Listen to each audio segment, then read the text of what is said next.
Hello and welcome to Big Baseball and Beyond, a D1 baseball podcast.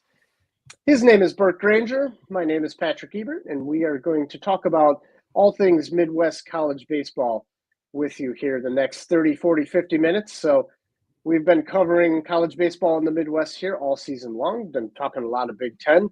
Today, we are going to talk Midseason Award. We're going to give out some midseason hardware. We're through the eight weekends of the 2025 season. So midseason was actually a week ago. We're going to touch base on that here in a few minutes. But just to kick us off, we're going to start a little bit talking about the weather. It's become a popular topic. It's always a popular topic if you live in the Midwest or even if you don't. It definitely affects baseball. And it's if you have a turf field, that puts you in a lot better spot than if you don't. And that's why we're seeing more and more turf fields. Reason I bring that up is last weekend I was supposed to go down to Dallas, and they did get all the games in when they had them scheduled. But when I had to make my decision, it did not look good, and so I had to alter my weekend plans. Burke, you kind of, I think, altered your initial weekend plans and headed down to West Virginia to see a game between Southern Miss and Marshall. I think actually two games from that series in Huntington, West Virginia. But just tell me about a little bit, one, about just weather and travel, and maybe share with me like the worst experiences you've had, or maybe the best, I don't know. And then if you want to dive into that series a little bit between those two teams. We've seemed to be, we're always chasing weather a little bit in the first half of the season in Big Ten play and in Midwest baseball. But this spring, and I'll use that in quotation, this spring has been more challenging than others.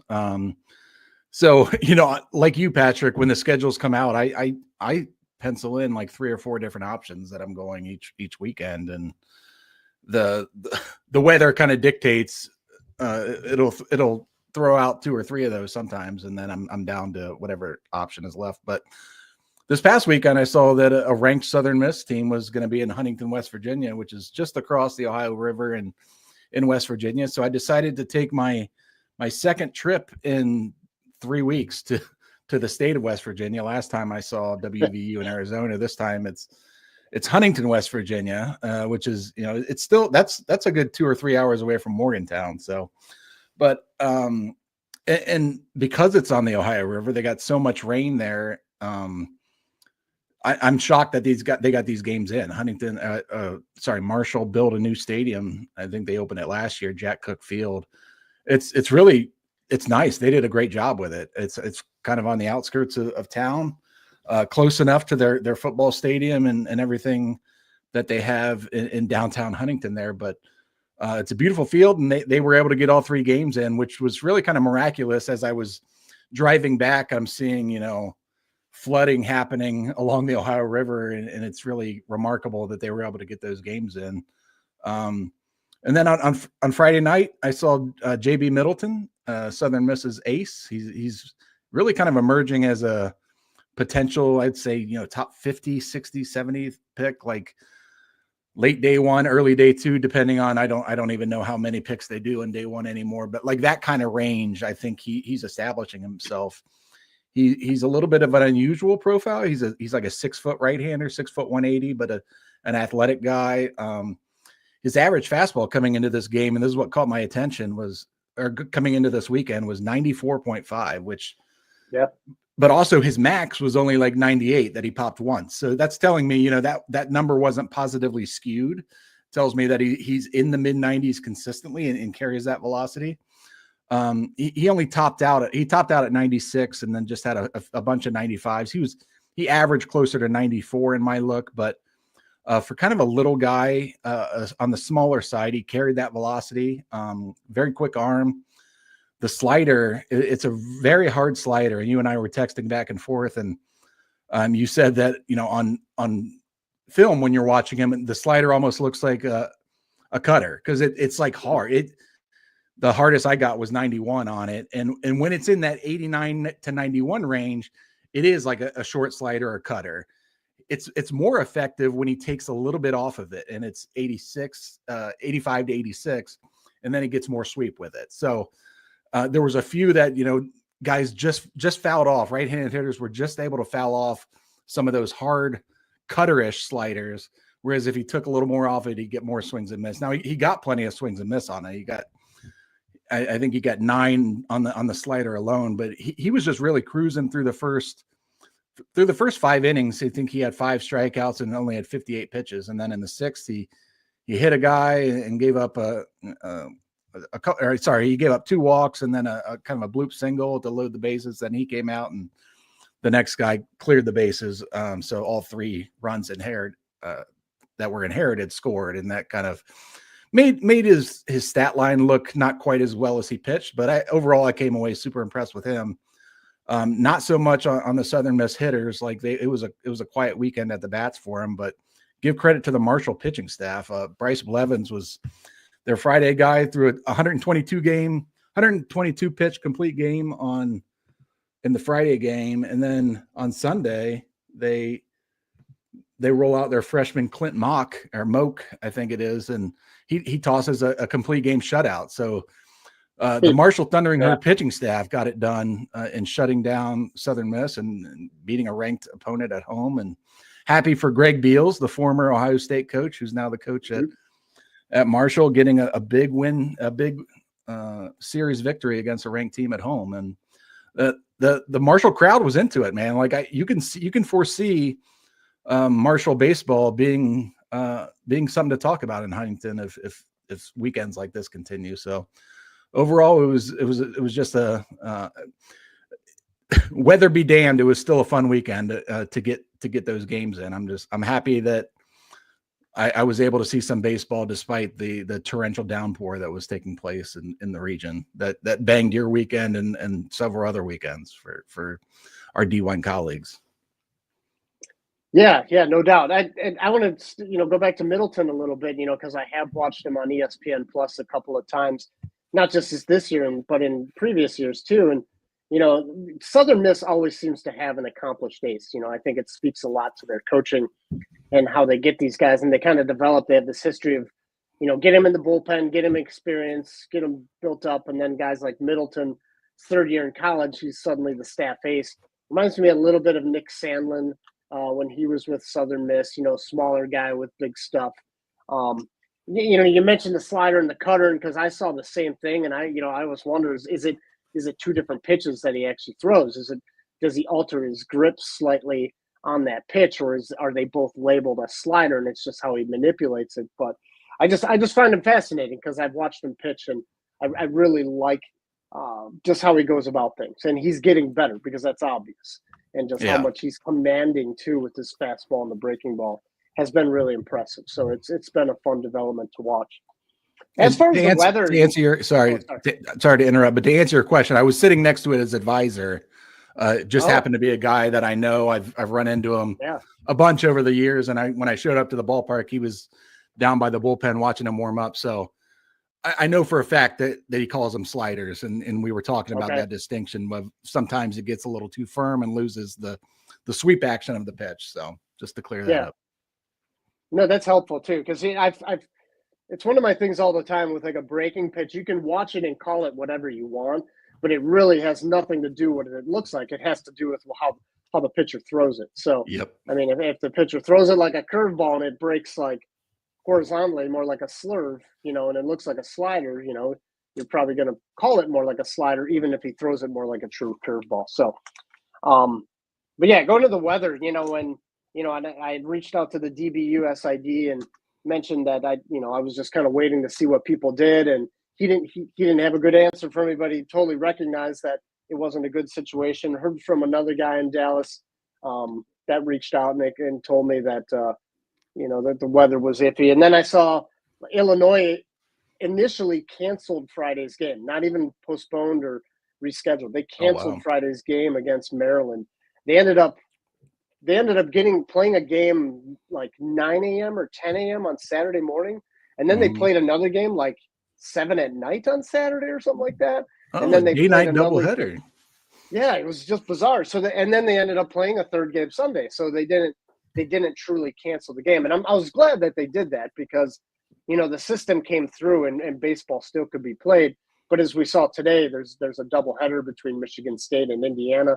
We're recording on a Monday, so that's unique. Southern Illinois and Missouri State were playing a doubleheader today. Murray State was playing. Who were they playing in the Valley? I can't remember. But anyway, there were several teams that were playing doubleheaders today just to get those games in and make it a 3-game series. So, yeah, hopefully, fingers crossed, a little better weather here coming up this weekend ahead. So we can stop talking about the weather in our Big Baseball and Beyond podcast. So, Patrick, before we get into the midseason players of the year, I wanted to point out a tweet that our colleague Shotgun Spratling sent out yesterday. Go for it. Where he so it was after the it was Washington, I think, had wrapped up their game, and Shotgun pointed it out. Purdue. I had it with me. Yeah, they swept Purdue. But the West Coast Big Ten teams, the 4 new additions from the prior Pac-12, are now 34-14 against the legacy Big Ten teams, which that is just a remarkable record. Like we knew it was a bit of a wild card. We knew those teams. We certainly knew Oregon and UCLA were loaded with talent. We knew USC was in the same boat. Washington had just had a lot of turnover and kind of a rough offseason. I didn't anticipate them to have such a good record in the Big Ten, but it's kind of a, pull up your bootstraps for the legacy Big Ten teams and being like, it's time to plant our flag and say no more of this for the West Coast teams. Like the result, I shouldn't say is surprising to me that they're coming in and doing so well, but it should sting a little bit for those legacy Big Ten teams, right? Oh, for sure. Yeah. And before anybody can say it's the Midwest teams heading to the West Coast and there's all the travel and all that stuff, they have jet lag or anything like that. That's not the case. I mean, we've seen UCLA go to Maryland and Purdue and take care of business there. You saw USC at Michigan, right? And they won that series there. And then 2 weeks later, they came to Bloomington and beat them, and including coming back from a 12-3 deficit in the 6th inning. That's right. So, I mean, they're just taking care of business. This is the West Coast versus the Midwest and the East Coast, and the West Coast is certainly taking care of business right now. Not surprisingly, UCLA is now at the top of the Big Ten standings by themselves. They played San Diego this weekend, so they did not play any Big Ten games, but they are 25-6 overall, and I think they're ranked 10th in the D1 Baseball Top 25. So their season, just the impressive season continues. Iowa is second. They took 2 of 3 from Northwestern, but they're still at second place with a 12-3 Big Ten conference record. They're 20-10 overall. Oregon, they took 2 of 3 against Michigan at home to move to 10-5 in the Big Ten. And then you mentioned Washington sweeping Purdue. I mean, Washington is 16-17 overall, and yet they're 8-4 in the Big Ten. So we've mentioned this last week and previous weeks. Washington really getting the job done in conference play. And then, I mean, USC, to me, might be the most fascinating team in the Big Ten. I just think what the job that Andy Stankiewicz is doing, the different players that they have. I mean, Ethan Hedges having just an unbelievable season as a 2-way player, and he's not alone. I just find USC fascinating, and I look forward when I cover the Big Ten tournament because I know I'm not going to see them before then. I really look forward to seeing them play in Omaha. Yeah, and I think they're sitting pretty at 9-6 in the conference. But they're bunched up there with Indiana, and I don't know if that Indiana record, I have them at 9-6. I don't know if that accounts for the doubleheader sweep they had today against Michigan State. Does. And then Penn State's 9-6 as well. So yeah, it's packed there at the top. But USC is appearing likely that you'll see them in Omaha in the Big Ten tournament, and they're fun. They're a fun team to watch. We'll get into it when we're talking about the individual player awards, but they have several players vying for those midseason awards for us. Burke, and only 12 of the 17 Big Ten teams are going to make the Big Ten tournament in Omaha. So the 5 teams currently that would miss would be Ohio State, Minnesota, who currently right now is being swept, Maryland, who did not look good against Illinois, and then Nebraska, which we, going into the preseason, they were ranked. We had them second best team in the Big Ten, all that stuff. Mm-hmm. But, aside from Nebraska, any of those teams kind of stand out to you? We had Maryland. I had them. I think I wrote them up, but I had them kind of in that same tier as Michigan and UCLA from a talent perspective. I know our guy Aaron Fitt was really high on Maryland after seeing them in the fall. And they're putting up offensive numbers. Kyle McCoy has largely bounced back. He's had some great performances, but he's thrown. The results have been up and down. So, but if you would have told me that, Chris Akopian was going to be hitting the way he's doing and Kyle McCoy was going to be back and throwing well, I would say Maryland is a team that would be among the top 5 or 6 in the Big Ten. And they're in the bottom 4, which is that's surprising to me. If that order kind of shake the way it is right now that you just said it, if that stays through the end of the season, we're talking about Northwestern, Rutgers, and Michigan State all squarely in the Big Ten tournament, and that would be exciting to see because those teams haven't had the opportunity to play there in a while. Yeah, Maryland is the one that stands out to me as well. But we knew the pitching was iffy. I don't think we thought it'd be this iffy, and I think that's the biggest problem because they've put up some impressive offensive numbers at times this year. So they can certainly swing the bats. So need to find some arms that can give them some meaningful innings. So that's been the difficulty for sure. So, all right, let's turn over to our midseason player awards. I want to repeat what I said at the beginning, that these awards we actually determined a week ago after 7 weekends of play. We are through 8 weekends of play now. We'd probably switch things up with a few of these spots. Not probably, we would. We already talked about that pre-show, but we'll get to that in a bit. I want to start with our midseason player of the year in the Big Ten. When we talked about this, we both agreed pretty quickly that Logan Sutter, the first baseman of Purdue, would get this nod. For me, it was pretty simple. He was leading the Big Ten in OPS. He was the only player that was top 3 in batting, on base, and slugging. And he was leading what has been up to this point of the year, like a pretty dynamic Purdue offense. And he was, kind of the heart and soul in the middle of that lineup, just putting up some big numbers. So, Burke, anything? I saw Sutter play now twice. Certainly got pitched to a lot differently in the middle of the Purdue lineup. I think he and third baseman Brandon Anderson are clearly the 2 biggest bats for them, helping things go. But Burke, if do you have anything to add on Sutter? And then follow-up question to that, if you had to make the pick right now, who would be your player of the year pick in the Big Ten? So one, I do want to confirm what you said. Like last week at this point, when we were looking at this, he was the first person that came to mind for all the reasons you mentioned. Like he was just consistently up near the top in those offensive categories that you care about for an award like this.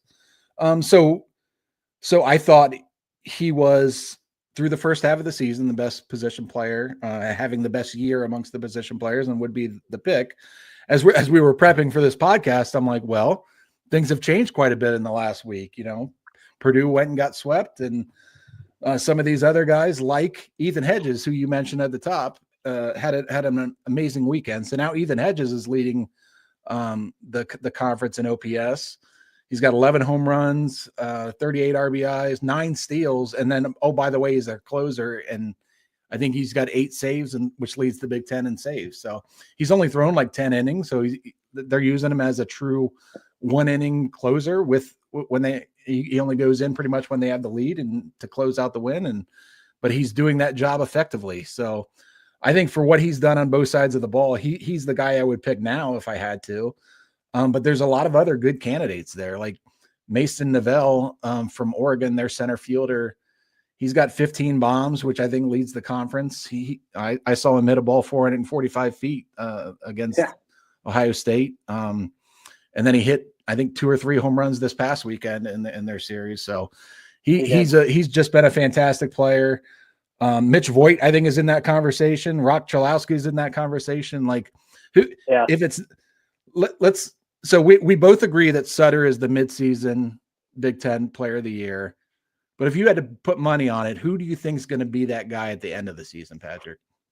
To me, it's a quick answer. It's Hedges. I mean, Hedges would be the player of the year right now, I think, even without his pitching numbers. And Burke, I wanted to ask you, did you see him throw? I didn't. Okay. So, I mean, it's obvious, pretty dynamic stuff. Like, I think both of us would love to see this kid pitch because we want to see that whole picture about what makes him tick. But, yeah, I mean, to me, the more saves he's going to get, the more he's on that track. And it reminds me so much of Spencer Schwellenbach. And when was that? Was that 2021? Was that the year that Nebraska had that really good year? I think it was. I can't remember. That would have been the COVID year. Yeah, they played an entire COVID schedule because I'd say, like, even at the time I said any other year Nebraska hosts instead of goes to play the number 1 seed at Arkansas in a regional. Yes. But anyway, that's another discussion. So for me, it's Ethan Hedges at this point in time, and I see no reason for him to take off because I just expect his pitching numbers and value will only continue to grow. 2 guys from Indiana that were, let's talk about Devin Taylor. He was pretty much the unanimous pick for us and any other publication that had tried to prognosticate a preseason Big Ten Player of the Year. And we're not mentioning him here in our first 3 or 4, 5 guys, but like he's got a 1,200 OPS with 10 home runs and 35 RBI and like a dozen more walks than he has strikeouts. He's doing Devin Taylor stuff. It's just these other guys like Corbin Dickerson, I think hit his 14th home run today as we record on a Monday. Like he's a guy that, I wouldn't be shocked if either of those two, if they had strong second halves, overtake Hedges or Sutter or whoever else. Mitch Voigt, I think I mentioned, is a guy who I think has potential to get this award. So it'll be fun to watch down the stretch. I would imagine,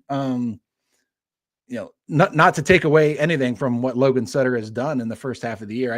I don't believe he'll be the guy getting that award at the end of the season.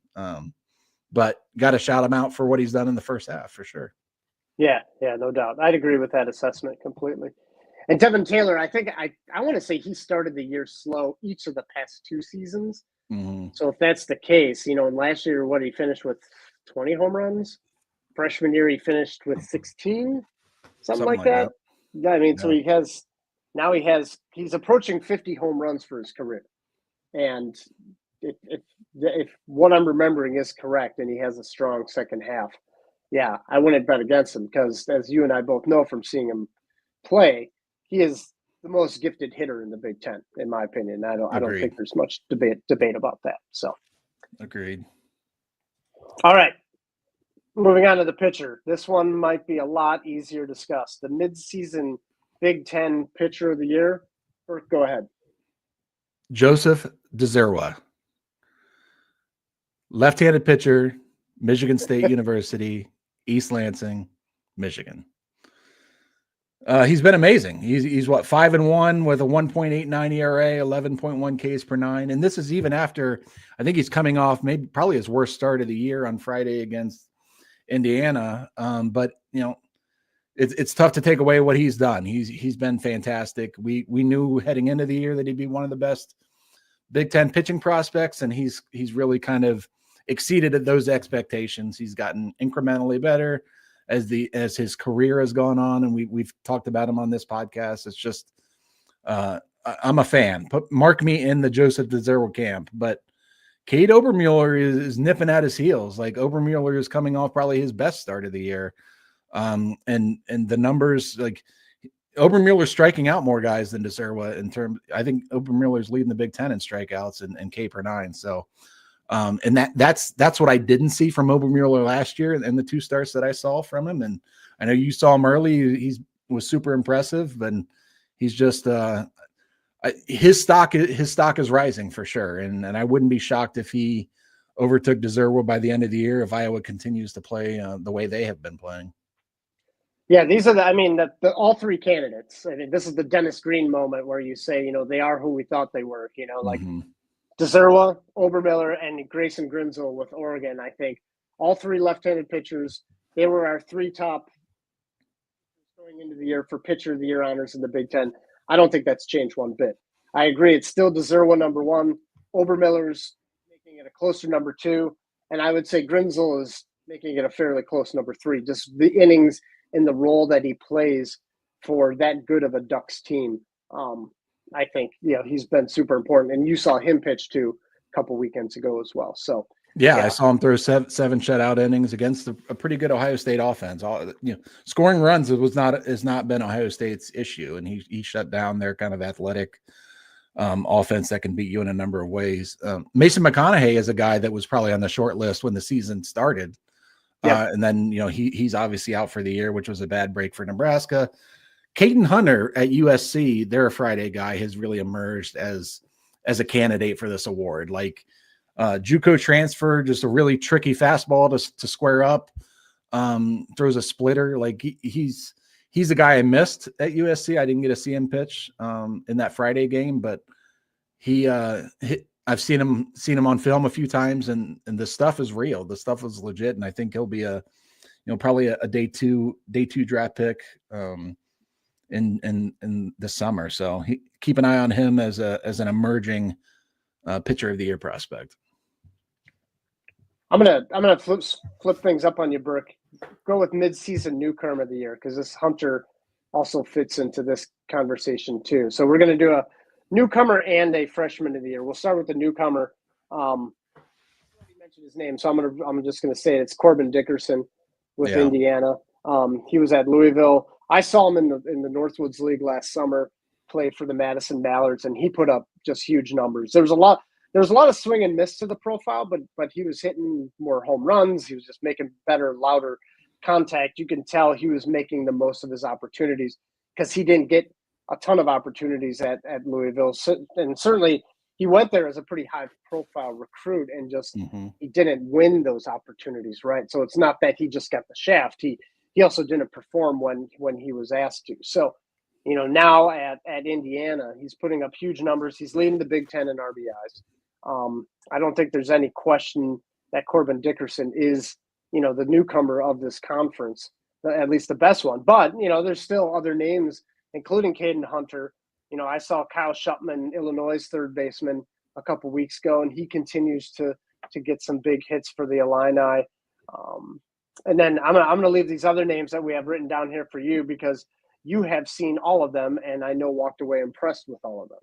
Yeah, Cole Gilly. I mean, I saw him at Penn State, and that was really kind of his coming out, and he's been terrific ever since. His cutter is one of the better pitches, one of the overall pitches that I've seen in college baseball this year, and he's kind of emerged as their de facto staff ace. Even if he's, I think today he came out of the pen in the fourth inning, but like that's how Indiana's just going to utilize their guys in kind of different ways and let their offense kind of carry them. David Lally Jr., the Notre Dame transfer, is having a pretty good year as the Friday starter for Michigan. Penn State has three guys, I think, on this list. Ryan DeSanto and Ryan Weingartner both came from St. Joseph's. DeSanto's their Friday guy and really missing a lot of bats with his fastball and kind of unique, funky look from the left side. Weingartner's leading the Big Ten in stolen bases. He's got 22 steals. I don't think he's been thrown out yet. And then Paxton Kling, their center fielder transfer from LSU, has been fantastic too. So there's a lot of candidates for this award, Newcomer of the Year. If Corbin Dickerson takes home Player of the Year, which is a distinct possibility, I don't know if the Newcomer of the Year goes to one of these other guys. And candidly, now that we say that, I don't even know if the Big Ten, the organization, officially awards a Newcomer of the Year, or if they just do Freshman of the Year. But I don't think so. No. Okay. I like. Yeah. I mean, with the portal, Newcomer of the Year to me is a fascinating. I think it should be two distinct awards. Like Newcomer of the Year, it's just adds more intrigue to the transfer portal and the game that the way college baseball has evolved. And then Freshman of the Year, it was pretty light heading into the year. And we'll get into it when we talk about the award, but like we send out these questionnaires every year, and the teams return them with how they think their lineup's going to shake up and who they think is going to be even their fourth outfielder or fifth infielder. And there weren't a lot of freshmen that these teams were counting on to be key contributors, which made picking a freshman of the year difficult for us. But I'll save that. Or do you have anything to add on? No, newcomers of the year? Jump right into the freshmen. Go ahead. Yeah, heading into the year, we picked Grant Bradley, a freshman out of Michigan, to be the preseason freshman of the year. He's struggled. And for me, even, it was almost like I thought it would be one of the freshman relievers for Michigan because I saw them really good in the fall. They were one of those teams where Tracy Smith told me, hey, we got more pitching depth than we did last year. And I believed him. And I think he was telling me the truth. But Bradley has struggled. Tate Carey has struggled. There's a few other guys that just haven't done what I had expected them to do in the back half of that Michigan bullpen. But the guy who's really captured our attention, we knew he would be a contributor, is Landon Mack, the right-handed pitcher from Rutgers, who he's been their Saturday starter. He's, I think, only like I don't quote me, I think he's like 6'1", 220 or something. Like not a true prototypical projectable build, but he throws. Looking at his data, and I haven't got a chance to see him live, but looking at the data, I know he's a hard thrower, and he's a guy that I want to see, and I could potentially see this weekend up in Purdue, and that's an option I'm kind of throwing around. But the way he's thrown, Landon Mack, I think he's our midseason freshman of the year, and I have a couple other candidates, but I'll let you take first crack at any other candidates if you want to mention them. Or do you agree with me that Landon Mack would be the Big Ten freshman of the year at this point? Yeah, I think, somewhat deserving, somewhat by default, for all the reasons that you already stated. I tuned into Nebraska's game against Rutgers. Actually, I tuned into parts of all three this past weekend. And Landon Mack started that game against Nebraska on Saturday really well. And then the wheels just fell off, and he gave up a pair of 2-run home runs, I think, in the fourth inning or the third inning, and things kind of got ugly quick and ended his outing short. But prior to that, he had been lights out pretty much to that point in the season. And I always am skeptical of trusting radar gun readings from watching a broadcast, but they were saying he was 95 to 97. So even if that was off by 3 miles per hour, he's still 91 to 94, right? So like he's still throwing hard, and the breaking ball looked good. He was always in and around the strike zone. I don't want to make too many excuses for him, but one of the home runs, I think it was Max Butenbach of Nebraska, like took a fastball on the inner third and just like yanked it to right center field, and like it was a great hit. So like you had to tip your cap to the batter for turning around on that pitch. But yeah, I think Mack is without a doubt the guy to go. The only other player I'll mention, I know neither of us have seen him. We know our guy Stitch out on the West Coast has seen Wyland Moss, the right-handed pitcher for UCLA. Mm-hmm. I know I mentioned last week that, and it seems like we have this trend, Burke, that we bring something up and it comes to be truth like the very next weekend. I'd mentioned that Wyland Moss was potentially being groomed to be their Friday guy. He actually did start on Friday for UCLA, or at least I'm pretty sure he did. But he's been fantastic. Like I think I've stated before, 94 to 96, really good breaking ball, really good sense for pitching. But really, other than Moss and Mack, in my opinion, it's there aren't too many freshman candidates. That's certainly not unique in this era of the portal. But you got anybody else you want to throw out there, Burke? Just real quickly on Mac. So I'm using synergy data from 643 Charts, which is our partner, and I've been just enthralled with this data that we have access to this year. But Landon Mack's average fastball velo is 93.5 this year, which is in the 91st percentile of college baseball. So that's a live arm.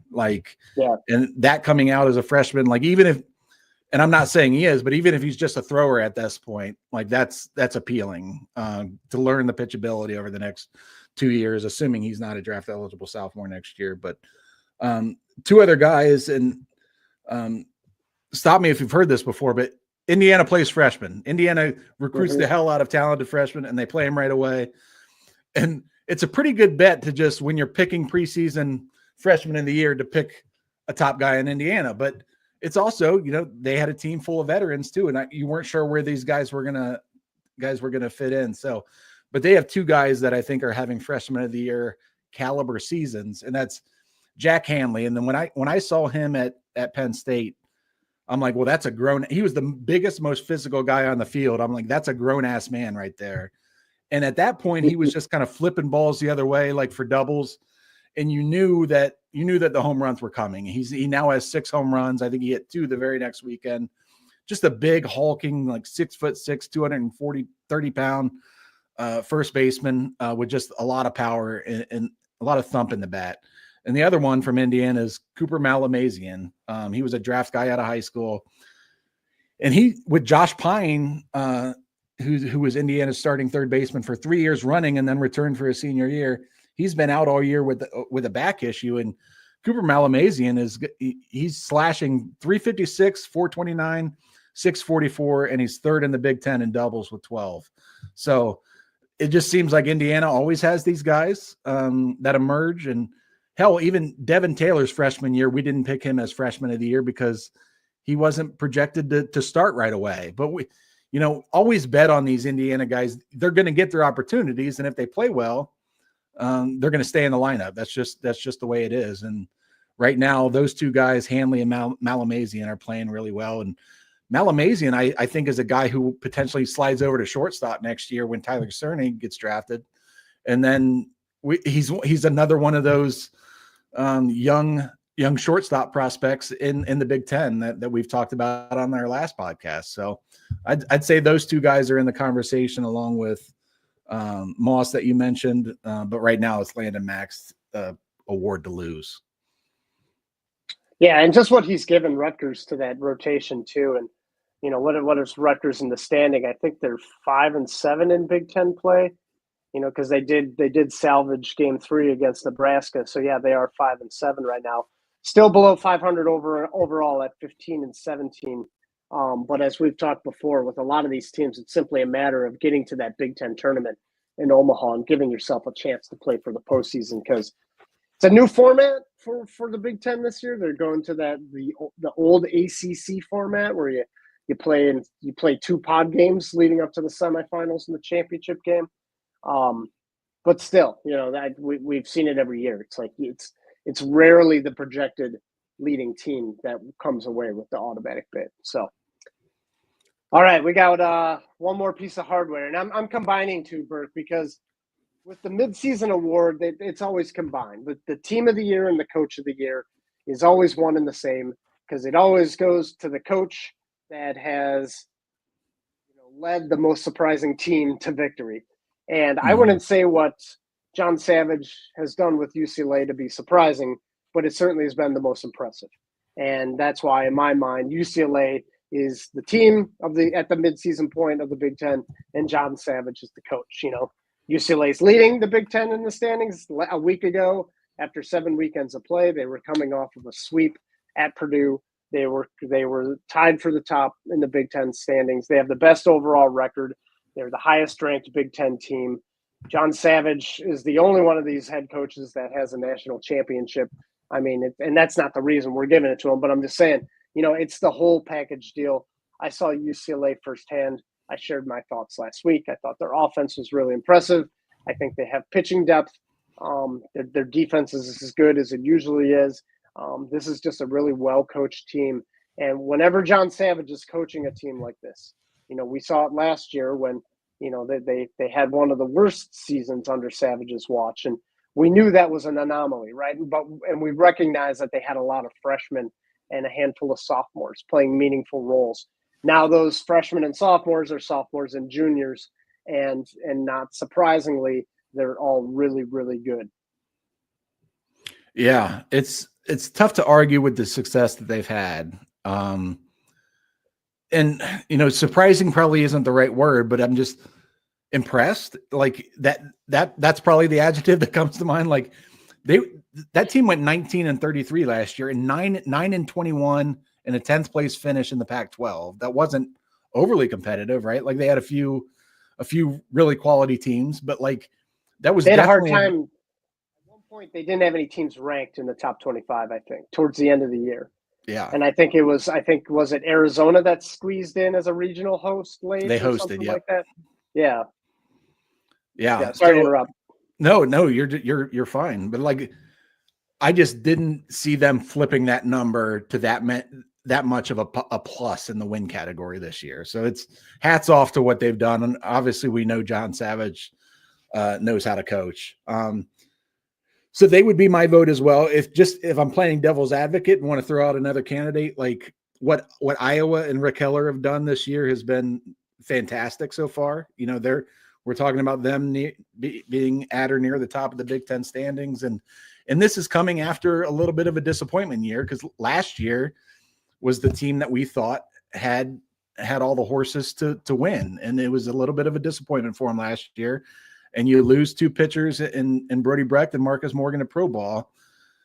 And what they've done this year has just it's been fantastic. And they're doing it both pitching and offensively. And if Iowa can sustain this kind of success through the second half, then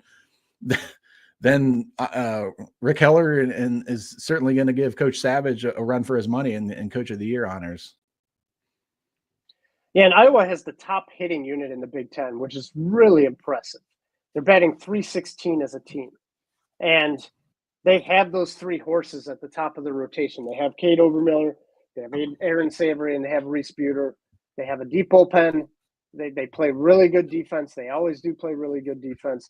You called this team the team after the team, or at least having that potential earlier this season when I saw Iowa in week 2. And I think that's spot on, because this does feel like the team after the team. They're playing more like a team, not to overuse the word team, but like it's like Iowa's thing is that they pride themselves on all their players playing their 1/9. So like if you do your 1/9 in the batting lineup, they're going to win more often than they're going to lose. And that's how they're playing right now. Like everybody's taking really good at bats. It's a process-based approach, right? Like you follow the process. You follow the scouting reports, you do all that stuff, you know, more than often you're going to win with that approach. And they've proven it weekend after weekend after weekend. They looked really good again against Northwestern and Evanston this past weekend. Cade Obermiller had arguably his best start of his entire collegiate career, commanded the ball really well. And that's what I reported earlier this season. So that's what's different about him, right? It's that maturity. His game has stepped up to another level. But he's not alone. You know, he's not the only guy. It's not like Cade Obermiller and everybody else. He's just one piece of that puzzle, and the success that they've had has been really impressive. Yeah, and you know, they lost a few other guys, like Michael Seegers had been there forever on the position player side. Yeah. So it's kind of new guys that they're relying on for not for the most part. They brought back some returning guys on the position player side, but you can't really point to them and say, you know, they don't have a Devin Taylor in that lineup that is going to garner that much attention. They don't have or Corbin Dickerson or a Paxton Kling, even that they have guys having good years, but might not have that pro pedigree. But they're just, to your point, every one of those guys is getting their job done. And when that happens, then at this level, like they can be a dangerous team. And then the arms, and Obermuller is throwing as well as he is, like that. When you start, it's really easy. It's a lot easier to win weekends if you start out 1-0 after Friday night. And that's what Obermuller is giving them the chance to do every time he goes out there and throws. And Reese Moore, we should add, was in our midseason player of the year projection. Iowa's designated hitters, having a really good season. He's been with that team now several years. You brought up how they lost some guys like Michael Seegers, their shortstop. They lost their third baseman, Raider Tello. Their left fielder, what was his name? Sam Peterson. Kyle Huckstorf. Like they've lost some really good players. Reese Moore has elevated his game in the absence of those players. But he's played on some pretty good Iowa teams there in Iowa City. So he knows what it takes to win. He knows what it takes to get to a regional. And he's been a big part of that offense. So yeah, without a doubt, fun team to watch. So Well, who do Burke, you think, if gun to your head, Patrick, who wins the Big Ten this year? And I'm not talking about the Big Ten tournament. Who wins the Big Ten regular season outright? yeah, if without being able to look and see who's playing who on the schedules, I mean, it's hard for me not to take UCLA just based on how they've played to this point of the year. The one team that I keep going back to, though, is USC. I think they might be peaking at the right time. I think I like the collection of players. I like the coaching. I like all that stuff. And it's hard. It's hard to overlook Oregon. I love Indiana. I like, they obviously swept the doubleheader today. They swept that series against Michigan State. They're always dangerous. But I don't mean to be just adding teams so then my answer can't be wrong. So I'll just stick with UCLA. How about you? No, I think that's a good pick, and I would have all those teams. I would be considering all those teams that you mentioned. I'll go with Oregon just because I think that roster is just. I think it's on par or maybe even better in terms of talent than UCLA's. And I just don't think they found their groove yet. Like, even when they were in the beginning of the year, when they were in the top 10, like, there's too many times where they have played to the level of their opponent, not swept teams like Rutgers or Minnesota, and then you lose a series against Ohio State that they've really had no business losing. Credit the Buckeyes, but once I think Oregon starts to play to their level of potential, I think they're the most dangerous team in the Big Ten. So I'll go with Oregon if I had to guess. So I just looked this up quick, Burke. UCLA plays at Oregon this coming weekend, but next weekend, Easter weekend. So that'll be up in Eugene. That's potentially the series of the regular season right there. So, and I think we got a guy going there. Don't quote me on that, but I think I think I saw on the travel schedule that we got someone at that series. Okay, hopefully we do. That'll be a good one. That'll be a good one for sure. Yeah. All right, good stuff as always, Burke. I know we're both still in the planning development stage of our coming weekend here. You mentioned you may go see Rutgers at Purdue. I might go see Iowa hosting Nebraska. I don't think either of them at this point in time are certain, but at this point in the year, we're hitting that time of year where we've already gotten looks at most of the teams in the Big Ten. We haven't, and especially with Stitch and Shotgun on either coast, we've seen all the Big Ten teams at this point in time. So now we can start to get a little picky and choose what we want to see. Yes, some of those series that we circled at the beginning of the year that I referenced earlier are no longer as appealing as they looked when the schedules came out. So that gives us the opportunity to overthink our next move, which Patrick and I do ad nauseum. We'll be texting and calling each other all throughout this week before we finally make up our minds. And even then, like, sometimes on Friday, it's still like up in the air, like it was this past weekend. So we'll figure it out. We'll be somewhere and we'll find some baseball to watch. I don't doubt that, but don't yet know where that'll be yet. I want to give a little props to the people tuning in and making this I guess a must listen every week. So a few of you have reached out. I hear from a few new people every week. Burke, I know you do too. So Thank you very much for taking the time to listen, especially if you've made it. We're approaching 49 minutes right now as this recording goes on. So thank you so much for your listening support. We really appreciate that. And to all of our friends at D1 Baseball that helped make this a possibility, thank you. But I think that's all we got to say for this week. Burke, you got anything else? Nothing else from me, sir. All right. Well, from Burke Granger and myself, Patrick Ebert, I want to thank you for tuning in to Big Baseball and Beyond, a D1 Baseball podcast. We'll see you next time.